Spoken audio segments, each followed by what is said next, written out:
سورۃ القدر، سورہ کا لفظ الف لام کے بغیر ہے اور تنوین بھی نہیں آ رہی، تو فوراً آپ کا ذہن جانا چاہیے کہ مضاف بن رہا ہے۔ کنفرم آپ اس وقت کریں گے جب اگلا اسم حالت جر میں ہوگا، تو یہ سچویشن پائی جا رہی ہے، لہٰذا ہم اسے مضاف الیہ کی ترکیب میں لے آتے ہیں۔ تو سورۃ القدر، قدر کی سورت، تفاسیر میں لکھا ہوا ملتا ہے سورۃ القدر مکیۃ، یعنی سورۃ القدر کو مضاف الیہ کر کے وہ بنا لیتے ہیں مبتدا اور اس کی خبر آ رہی ہوتی ہے مکیۃ، تو اس کا ہم ترجمہ یوں کر سکتے ہیں کہ سورۃ القدر جو ہے وہ مکی ہے۔ پہلی آیت ہے اس کی انا انزلناہ فی لیلۃ القدر۔ انا جب بھی آپ کے سامنے آئے گا، میں عرض کر چکا ہوں کہ انا از اکول ٹو انا پلس نحنو، تو جملہ اسمیہ بن رہا ہے۔ جملہ اسمیہ یعنی اس آیت کا جو اینڈ رزلٹ نکلے گا وہ جملہ اسمیہ نکلے گا۔ تو انا ہم کہیں گے انا حرف از حروف مشبہ بالفعل، نا تھا نا انا نا کو پھر ہم نے ایک نون کو ہٹا دیا، تو اس نا کو ہم کہیں گے کہ اسم انا، اور خبر انا جو ہے وہ ہو رہی ہے شروع انزلناہ فی لیلۃ القدر سے۔ انزلناہ، انزلنا،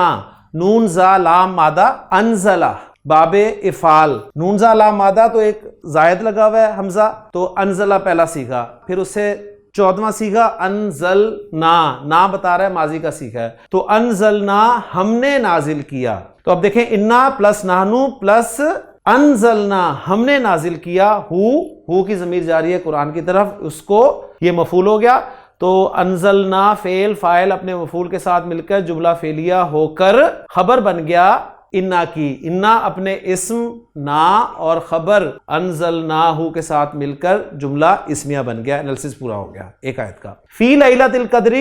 فی جار، لیلۃ مجرور اور ساتھ ہی مضاف، اس لیے کہ نہ تو الف لام داخل ہے اس پہ اور نہ ہی تنوین ہے۔ کنفرم ہم نے کیا جب حالت جر میں ہمیں ملا القدر، تو یہ مضاف الیہ مل کر آپ کے لیے مجرور، یعنی دونوں طریقے آپ کے سامنے ہونے چاہیے۔ عرب والے جو ترکیب کرتے ہیں نا وہ یوں کرتے ہیں کہ فی جارہ اور لیلہ جو ہے مجرور اور القدر جو ہے مضاف الیہ، بس۔ بر صغیر میں، پاکستان میں، انڈیا میں جو ترکیب کی جاتی ہے اس میں وہ پورا جوڑتے ہیں، جسے زنجیری ترکیب کہتے ہیں۔ وہ کہتے ہیں جی فی جارہ لیلہ مضاف، القدر مضاف الیہ، مضاف الیہ مل کر مجرور، جار مجرور مل کے متعلق ہوا انزلنا فعل کے۔ انزلناہ فی لیلۃ القدر، یہ پورا کا پورا جملہ فعلیہ جو ہے یہ خبر بن گئی انا کے لیے۔ انا اپنے اسم اور خبر کے ساتھ مل کر جملہ اسمیہ بن گیا۔ دوسری آیت ہے وما ادراک ما لیلۃ القدر۔ ما آپ کا اسم استفہام ہے اور اسم استفہام مبتدا بن رہا ہے، کیونکہ اسم استفہام صدارت کلام چاہتا ہے، یعنی شروع میں آنا چاہتا ہے، لہٰذا نکرہ اسم بھی مبتدا بن سکتا ہے۔ ما ایو شیء کے معنی میں ہے، یعنی کون سی چیز نے، کون سی چیز نے ادراکا، ادرایا، یہ جو ہے یا کا ڈنڈا نظر آ رہا ہے آپ کو، یہ ہے ادرایا، انزلہ ادرایا، ایک ہی وزن ہے، تو جو آپ کے سامنے فعل آیا اس کا مادہ ہے دال، را اور یا۔ ثلاثی مجرد میں باب ضربہ یضرب سے آتا ہے یہ درا یدری، یعنی نارمل اب میں قواعد اگر آپ کے سامنے رکھوں ناقص کے، تو غیر فعلی فعل کی قسم ناقص ہو گیا اور ناقص یائی ہو گیا، اور باب ضربہ سے آیا ہے تو یہ بنا جی درا یا یدریو، اور چینجز کے بعد درا یدری۔ درا یدری کے معنی ہوتے ہیں جاننا، ٹو نو۔ یہی مادہ دال را یا جب میں باب فعال میں لے کے جاؤں گا تو یہ بن جائے گا جی ادرایا اور یدری یو، اور پھر ناقص کی قواعد اپلائی کروں گا تو یہ بن جائے گا ہمارا ادرا یدری۔ ناقص کے کون سے قاعدے اپلائی ہو رہے ہیں آپ کو پتا ہے، حرف علت پہ حرکت ہے، پیچھے زبر ہے تو الف میں لکھ دیں گے، واو ہوتا تو پورا الف لکھ دیتے، یا ہے تو الف مکسورہ کے طور پہ آ گیا،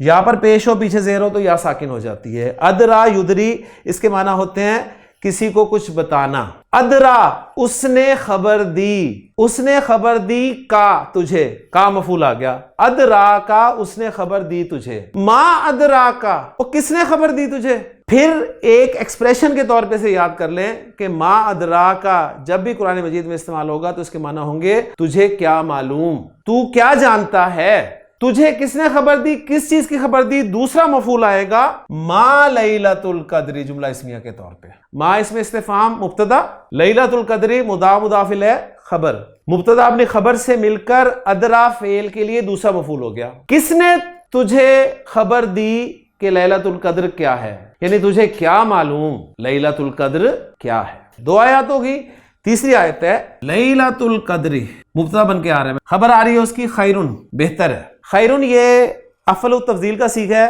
اور افعل تفضیل کا صیغہ یعنی جو کمپیریٹیو اور سپرلیٹیو ڈگری کے لیے استعمال ہوتا ہے، اگر کمپیریزن کرنا چاہتے ہیں تو آپ من لگائیں گے، اور اگر سپرلیٹیو ڈگری کے طور پہ استعمال کرنا چاہتے ہیں تو دو طریقے، اس میں سے ایک طریقہ ہم مضاف مضاف الیہ کے طور پہ پڑھ چکے ہیں، اور دوسرا طریقہ ہے آپ صفت بنا کر لے آئیں، تو جیسے العذاب الاکبر، سب سے بڑا عذاب، یا پھر افضل الانبیاء،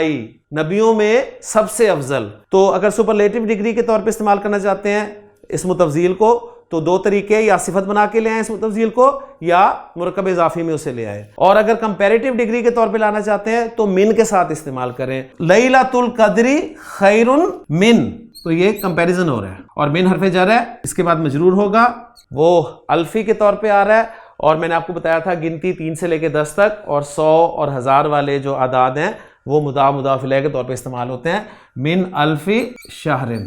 شہر کہتے ہیں مہینے کو، شہر رمضان الذی انزل فیہ القرآن۔ تو لیلۃ القدر مبتدا اور خیر خبر ہو گئی، اور من جار، الفی مجرور، اور شہر مضاف الیہ۔ 1000 مہینوں سے بہتر ہے، مبتدا خبر مل کے جملہ اسمیہ بن کے۔ چوتھی آیت ہے جی، تنزل الملائکۃ والروح فیہا باذن ربہم من کل امر۔ تنزل یا تنزلو، چونکہ ہم کر چکے ہیں باب تفاعل میں تو کوئی مشکل نہیں ہے، فعل ہو گیا آپ کے لیے، الملائکۃ، تنزل فعل، رفع میں ہے تو یہ اس کا فاعل ہو گیا جی، واو عاطفہ، الروح معطوف، یعنی الملائکہ اور الروح سے مراد یا تو حضرت جبریل امین ہے، ان کو ان کی بزرگی کی وجہ سے، ان کے مقام کی وجہ سے فرشتوں سے الگ ذکر کیا گیا، یا الروح سے مراد جو ہیں وہ دوسرے کچھ فرشتے ہیں، بہت ڈیٹیل زیادہ جو رائے جو ہے وہ حضرت جبریل علیہ السلام کے لیے ہی ہے۔ یہ تنزل الملائکۃ والروح، الملائکہ معطوف علیہ، الروح معطوف علیہ معطوف مل کر فاعل، تنزل فعل کے لیے، جبکہ عرب والے کہتے ہیں کہ تنزل فعل، الملائکہ فاعل، اور الروح معطوف، بات وہی ہے۔ فیہا جار مجرور متعلق ہو گیا تنزل فعل کے۔ یہاں پر ایک چھوٹا سا پوائنٹ میں آپ کو بتانا چاہتا ہوں کہ گرامر میں جار مجرور جو ہے یہ جملے میں 8 چیزوں کے متعلق ہو سکتا ہے جی۔ یہ جار مجرور جو ہے یا تو فعل کے متعلق ہوگا جی، اور آپ نے متعلق کر کے دیکھنا ہے، ترجمہ اگر سیٹ بیٹھ رہا ہو تو پھر اس کے متعلق کیجئے گا، ورنہ دوسرے کے ساتھ متعلق کر کے دیکھیے گا، یا فعل کے متعلق ہوگا، یا اسم الفاعل کے متعلق ہوگا، یا اسم المفعول کے متعلق ہوگا، یا اسم الصفہ کے متعلق ہوگا، یا پھر وہ اسم المبالغہ کے متعلق ہوگا، یا پھر یہ متعلق ہوگا اسم الفعل کے۔ اسم الفعل کسے کہتے ہیں؟ یہ ہوتا اسم ہے لیکن فعل کے معنی میں آتا ہے، جیسے آمین ایک اسم ہے، مبنی ہے، اور تو قبول کر ان فعل کے معنی میں ہے۔ اسی طرح کہتے ہیں نا اف ایک اسم الفعل ہے، اور یہ ہے کہ میں تنگ آ گیا ہوں، ان معنی میں استعمال ہوتا ہے یہ، تو اسے اسم الفعل کہتے ہیں۔ اور یہ مصدر کے متعلق بھی ہو سکتا ہے۔ اور 8ویں اور آخری چیز اسم التفضیل، تو یہاں پر جو تھا نا من الف شہرن، یہ من الف شہرن خیرن کے متعلق ہے، خیرن خبر ہے لیکن اسم تفضیل ہے کہ نہیں ہے، اس کے متعلق ہو گیا، بات سمجھ میں آ گئی؟ یہاں پر آپ دیکھیں اسم تفضیل کے متعلق ہے، یہاں پر فی لیلۃ القدر فعل کے متعلق ہے، اور یہاں پر فیہا فعل کے متعلق ہے، یعنی ترجمہ کر کے دیکھیں نا، تنزل الملائکۃ والروح فیہا، الملائکہ اور الروح اس میں نازل ہوتے ہیں، تنزل فیہا اس میں نازل ہوتے ہیں۔ اچھا، کبھی جملے میں جار مجرور کا متعلق مذکور ہوتا ہے، کبھی مذکور نہیں ہوتا۔ اگر مذکور ہوتا ہے تو اس کو گرامر والے کہتے ہیں ظرف لغو، اور اگر متعلق مذکور نہیں ہوتا تو گرامر والے کہتے ہیں یہ ظرف